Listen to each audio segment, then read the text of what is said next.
La saison 2 de Squid Game, qu'est-ce qu'on en pense? Alors, vous avez été nombreux à me demander sur les réseaux, notamment Instagram et TikTok, de vous faire une vidéo pour la saison 2 de Squid Game parce que je vous ai déjà fait une mini vidéo d'environ 4-5 minutes sur justement TikTok et Instagram pour vous donner mon avis rapidement sur la série, mais vous avez été très nombreux à me dire non Sarah, en fait c'est pas suffisant, nous on veut une vidéo complète sur YouTube, donc la voilà. Bref, avant de commencer la vidéo, n'oubliez pas de vous abonner et de venir me suivre sur Instagram et TikTok, bien évidemment comme d'habitude, et puis let's go, on commence avec Squid Game. Alors, clairement, je vais être honnête avec vous, j'ai largement préféré le début de saison 2 au début de saison 1. Tout simplement parce qu'à l'époque, quand Squid Game était sorti, d'ailleurs c'est pour ça que je vous ai pas fait de vidéo dessus, j'ai mis du temps à regarder la série parce que je n'arrivais pas à continuer l'épisode 1. Ça me saoulait un peu, je trouvais ça pas ouf. Je sais pas, il y avait un truc qui faisait que je n'arrivais pas à accrocher à la saison 1 de Squid Game, ou plutôt au premier épisode. Après ça, j'ai quand même continué et finalement j'ai beaucoup aimé la série. J'irai pas jusqu'à dire qu'elle est incroyable, que c'est dans mon top 10 ou je sais pas quoi. Non, je trouve quand même que Squid Game est un petit peu surcoté. Voilà, ne me tuez pas s'il vous plaît. J'ai pas dit qu'elle était mauvaise, je dis juste qu'elle est très surcotée pour ce qu'elle devrait. Voilà, il y a plein de séries dans le même style où je pense ça, notamment Stranger Things. Me tuez pas non plus, que je trouve un petit peu surcotée, mais que j'adore quand même. Voilà, on remet les choses, hein, on remet l'église au milieu du village. Je suis pas en train de dire qu'elle est mauvaise, je suis juste en train de dire que c'est surcoté. Bref, du coup, j'ai largement préféré ce début de saison 2 que j'ai trouvé...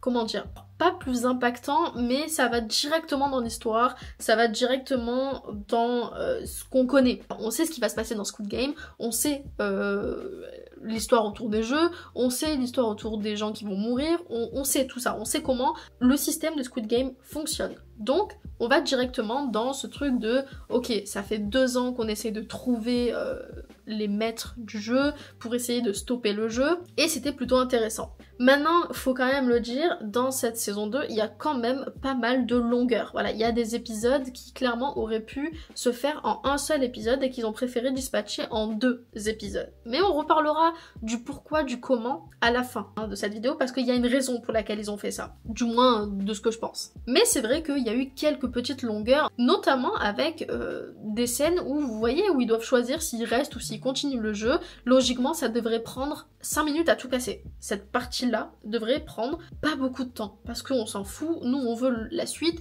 on veut le reste de l'histoire, et même si c'est intéressant d'un côté psychologique de voir un peu qui va changer d'avis, qui va rester sur ses positions, qui va choisir quoi et pourquoi, j'ai trouvé que quand même ils ont abusé de ouf sur ces scènes. Il y en a eu 2 ou 3 je crois dans cette saison 2, et elles duraient méga longtemps. Et en fait, ils ont essayé d'installer une sorte de suspense à travers ces scènes, sauf qu'on sait que le jeu ne va pas s'arrêter. On n'a plus de suspense en fait avec cette saison 2, parce qu'on a eu déjà la saison 1 qui était très très bien, et du coup on sait comment ça fonctionne, donc on sait que oui, ils vont continuer les jeux, que oui, on va avoir d'autres parties, qu'on va avoir d'autres morts, on le sait. Donc, je pense qu'ils ont voulu accentuer ce côté suspense et essayer de nous perturber sur ce qui va se passer, sauf que ça n'a pas du tout marché. Donc malheureusement ça a été un point négatif à ce niveau-là, mais personnellement ça m'a pas dérangé plus que ça. En plus de ça, ce qui a été bien je trouve dans cette saison 2, et que beaucoup vont aimer et d'autres vont pas du tout aimer, voire détester, clairement je le sais parce que mon chéri il a pas aimé ce côté-là alors que moi j'ai adoré,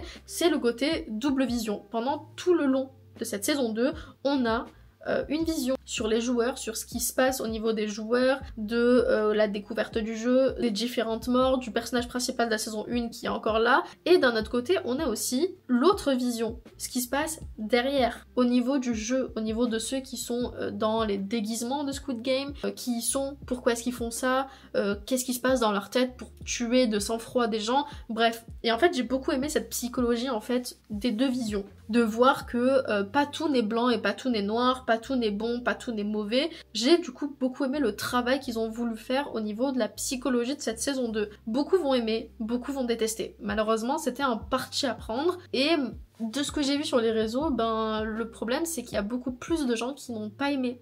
En tout cas qui n'ont pas aimé la fin de saison 2. Il y en a qui ont aimé les 3-4 premiers épisodes et qui vers la fin se sont dit oui mais pas ouf quoi. Et en fait le problème c'est que j'ai l'impression, et en fait c'est pas qu'une impression, c'est clairement le cas, que cette saison 2 est en fait une première partie de saison. C'est-à-dire qu'ils ont préféré faire une saison 2 avec 7 épisodes pour ensuite faire une saison 3, j'imagine avec 6, 7, 8 épisodes, plutôt que faire une seule saison avec 15 épisodes. Et je trouve ça débile. En fait le truc c'est qu'il faut pas oublier que dans les dramas coréens de base, parce que ça reste un drama coréen version série, parce qu'il y a Netflix derrière, il y a les États-Unis derrière, etc., que les dramas coréens à la base c'est sur 16 épisodes environ. Du coup ils arrivent à rentrer tout ce qu'ils ont à faire dans 16 épisodes. Là ça se ressent qu'en fait ils ont coupé en deux et qu'ils ont préféré dire que c'était une saison 2 et une saison 3 plutôt que dire que c'était une première partie de saison 2 et une deuxième partie de saison 3, ce que je trouve très dommage parce que les gens sont frustrés et déçus. Alors que si dès le départ ils disent bon c'est qu'une première partie, la deuxième partie arrive courant 2025, parce que oui la saison 3 arrive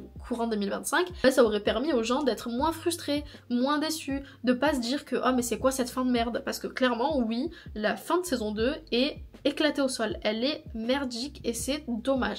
Elle est merdique dans le sens où quand tu termines l'épisode 7, tu t'attends à regarder la suite en fait, tu t'attends à continuer ce qui se passe parce que c'est pas une fin. Alors je veux bien dans le sens où il y a une saison 3 donc forcément ils peuvent pas conclure l'histoire là, je suis d'accord, pas de souci, mais il y a des façons de faire. Il y a des façons de conclure une saison pour ensuite laisser place à une autre saison. Vous voyez ce que je veux dire? Là, on a juste l'impression vraiment que ça coupe en plein milieu et que, comme toutes les autres séries en ce moment, Bridgerton, Outer Banks, il y a une partie 2. Sauf qu'au lieu que la partie 2 sorte dans un mois comme toutes les autres, elle va sortir dans 6, 7, 8 mois. Et ça n'a pas de sens, en fait, pour moi. Du coup, c'est extrêmement dommage parce que ça gâche un petit peu le plaisir qu'on a à regarder les épisodes et à suivre les intrigues, parce que là, ça se coupe sur des personnages qui meurent et des personnages qui restent en suspens. Genre, littéralement, il y a une scène de suspens et tu te dis, en fait, ils vont devoir reprendre au même endroit, mais ça va faire trop bizarre. Pourquoi avoir coupé là? Vraiment, je comprends pas. Je comprends pas. Maintenant, on va parler du casting de cette saison 2. Alors, on parle de casting, pas de personnages. Je différencie les deux.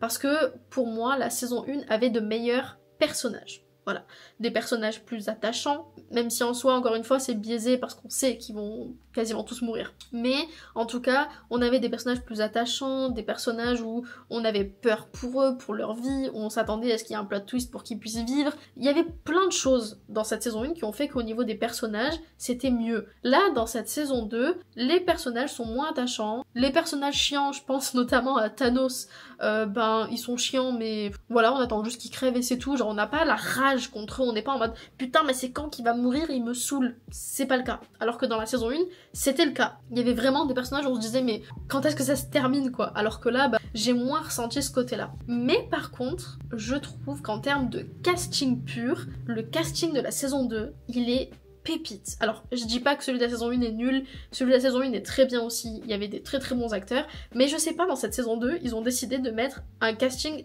de dingue, avec justement Chiopi de Big Bang, avec l'acteur, je sais plus comment il s'appelle, qui joue dans The Glory et dans La Reine des Larmes. D'ailleurs, on va revenir vite fait sur le personnage qu'il incarne. Il incarne donc un personnage trans, une femme trans. Et au début, sur Instagram, en tout cas et TikTok, je vous avais dit dans ma courte vidéo que je trouvais pas ça cool d'avoir mis un homme cis pour interpréter le personnage d'une femme trans. Sauf que en fait, quand on creuse un peu, on se rend compte qu'en Corée du Sud, des actrices ouvertement trans, il y en a pas, en fait. C'est ça le problème. C'est que comment tu veux incarner un personnage trans s'il n'y a pas d'acteur trans? Ça semble bizarre, dit comme ça, quand t'es en France ou aux États-Unis où il y en a qui sont ouvertement trans, hommes ou femmes d'ailleurs, mais en Corée du Sud, c'est encore un sujet qui est extrêmement tabou, extrêmement fermé. Toute l'histoire autour des LGBT, de l'homophobie, etc., c'est très controversé encore en Corée du Sud. Je trouve ça déjà très bien qu'ils aient mis un personnage trans, parce que je pense que ça va pouvoir ouvrir des choses positives là-bas vis-à-vis de ce sujet, mais du coup en fait ça semble logique qu'ils aient pris un homme cis, parce qu'il n'y a pas de femme trans en fait en Corée du Sud. Enfin en tout cas pas d'actrice ouvertement trans en Corée du Sud. Donc voilà, je voulais juste revenir rapidement sur ce point parce que j'en avais parlé dans mon TikTok, donc voilà. Je reviens donc sur les acteurs, donc le casting, je vous mets des noms ici, voilà, et dans quoi ils ont joué, parce que je vais être honnête avec vous, je me souviens plus de leur nom, mais il y a un casting dinguissime dans cette saison 2, et juste pour ça, franchement, j'ai passé un trop bon moment en voyant des acteurs que je regardais quand j'étais adolescente dans des dramas coréens ou des films coréens. Enfin bref, je sais pas trop ce que je pourrais vous dire de plus vis-à-vis de Squid Game 2, j'ai quand même hâte de voir la saison 3, de voir une conclusion, parce que j'imagine que la saison 3 sera une conclusion, du moins j'espère, parce que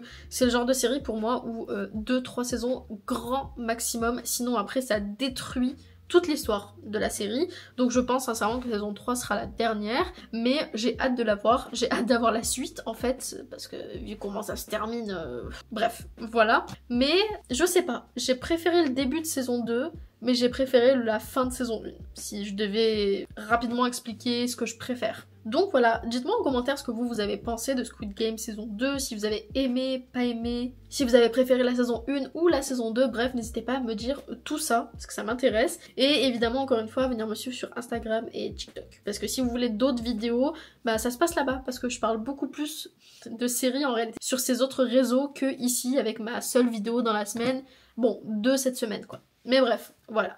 Je vous fais des bisous, et je vous dis à tout de suite sur Instagram et TikTok, et à la semaine prochaine sur YouTube. Des bisous.